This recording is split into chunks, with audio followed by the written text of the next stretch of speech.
Assalamualaikum warahmatullahi wabarakatuh. Perkenalkan, nama saya Muhammad Fahmi Rizky.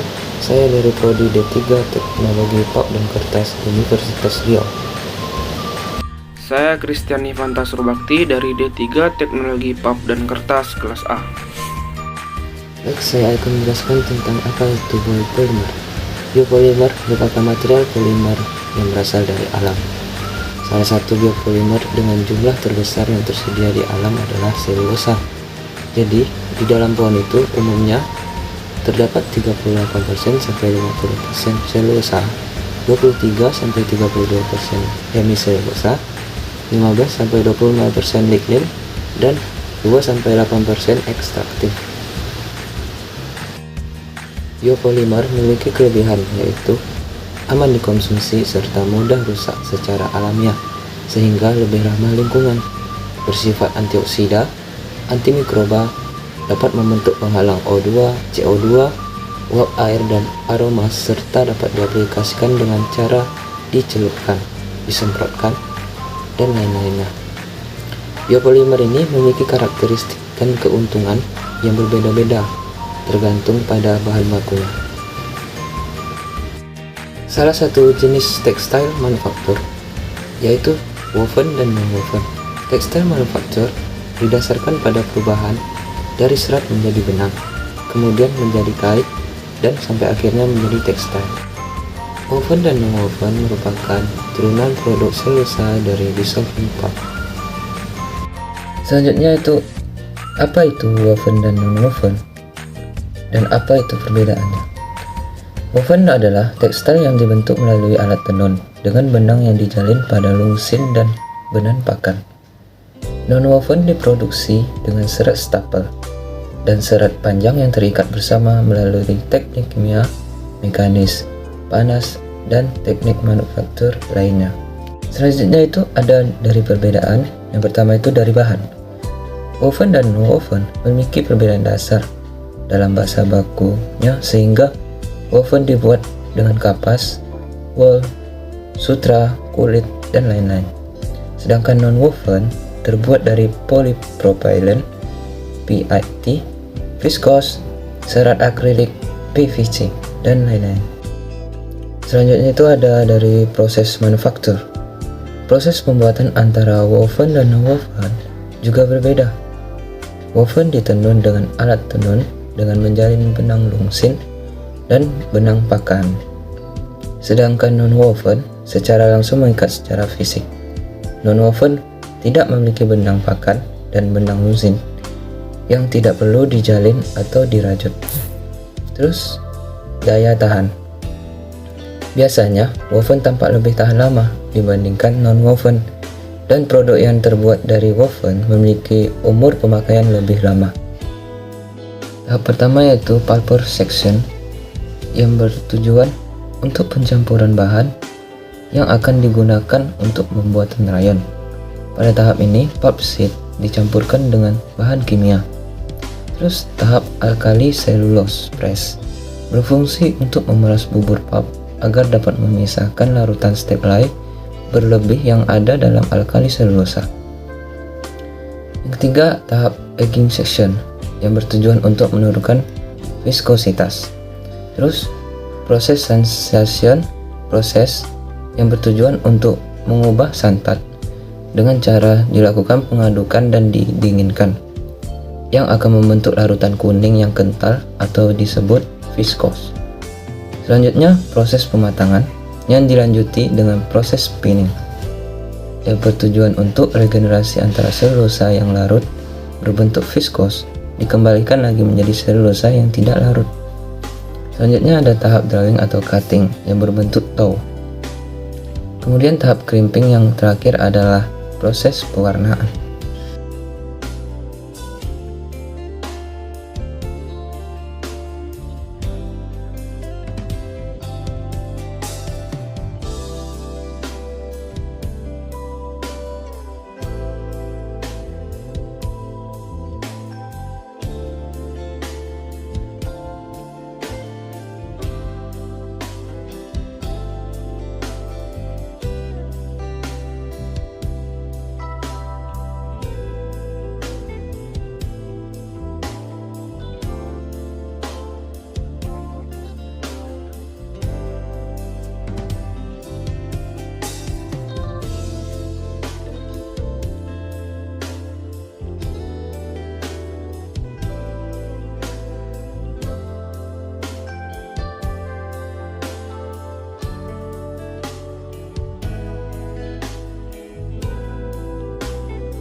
Baiklah, selanjutnya adalah jenis rayon.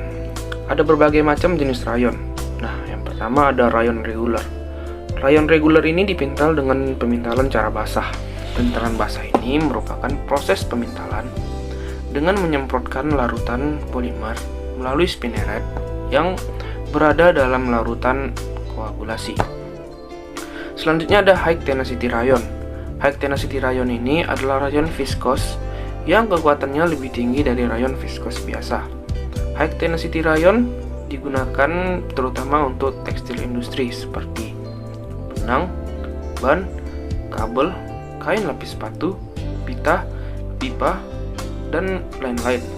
Selanjutnya ada low weight modulus atau LWM. LWM ini merupakan keadaan viskos yang kekuatannya rendah saat basah. Pada saat basah, LWM cenderung tidak stabil. Kain bisa merenggang ataupun menyusut. Selanjutnya ada intermediate weight modulus atau AWM. Intermediate ini dikenal sebagai rayon berkekuatan sedang. Karakteristik kekuatannya dan renggangannya berada di tengah-tengah antara karakteristik kekuatan dan kerenggangan rayon biasa. Selanjutnya ada high modulus rayon atau HWM.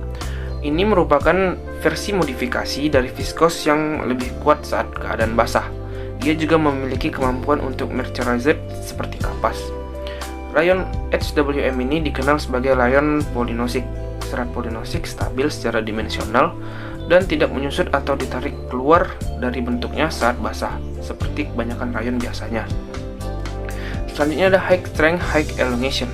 Kain polyester maupun rayon hasil pencelupan memiliki nilai ketahanan luntur warna terhadap pencucian, gosokan kering dan basah yang baik dan tidak mengalami penurunan kekuatan tarik yang signifikan. Contohnya adalah pakaian renang. Selanjutnya adalah modal. Modal adalah sejenis rayon tapi dibuat dari selulosa berkualitas tinggi. Modal lebih kuat saat basah dan sangat lembut karena kelembutannya sering ditemukan pada pakaian dalam dan pakaian tidur. Modal dapat dikeringkan tanpa kerusakan karena peningkatan penyelarasan molekulnya. Selanjutnya ada modified rayon. Modified rayon ini terdiri dari beberapa jenis seperti flame retardant. Kain jenis ini memiliki sifat tidak mudah terbakar dan tingkat pembakarannya akan berlangsung lambat dan api akan mati bila sumbernya ditiadakan. Selanjutnya ada high absorbency. Rayon jenis ini memiliki tingkat penyerapan yang lebih tinggi. Contohnya pada produk seperti pembalut. Serat dapat diolah dengan air dengan suhu sekitar 60 derajat Celcius untuk menghasilkan serat lyocell yang dapat dibentuk menjadi sumber berserat acak. Selanjutnya ada hollow rayon. Hollow rayon ini merupakan serat berongga dengan kerutan yang tinggi. Serat ini memiliki kerutan hingga 20 kerutan per inci. Hollow rayon memiliki kegunaan yang diketahui dalam produksi kertas dan produk bukan nonwoven. Selanjutnya ada selulosa asetat. Selulosa asetat ini umumnya dibuat dari wood pulp melalui reaksi dengan asam asetat menggunakan katalis asam sulfat untuk membentuk selulosa triasetat. Kemudian dihidrolisis sebagian sampai tingkat substitusi yang diinginkan. Selanjutnya, produk biopolimer dalam kehidupan manusia. Menurut CEPI, terdapat 9 bidang industri keperluan manusia yang menggunakan bahan baku biopolimer dari hasil hutan, yakni sebagai berikut.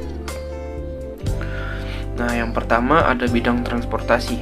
Contoh produknya adalah kursi mobil, sabuk pengaman, dan lain-lain. Di industri tekstil, contoh produknya benang, karpet, tirai, pakaian, dan lain-lain.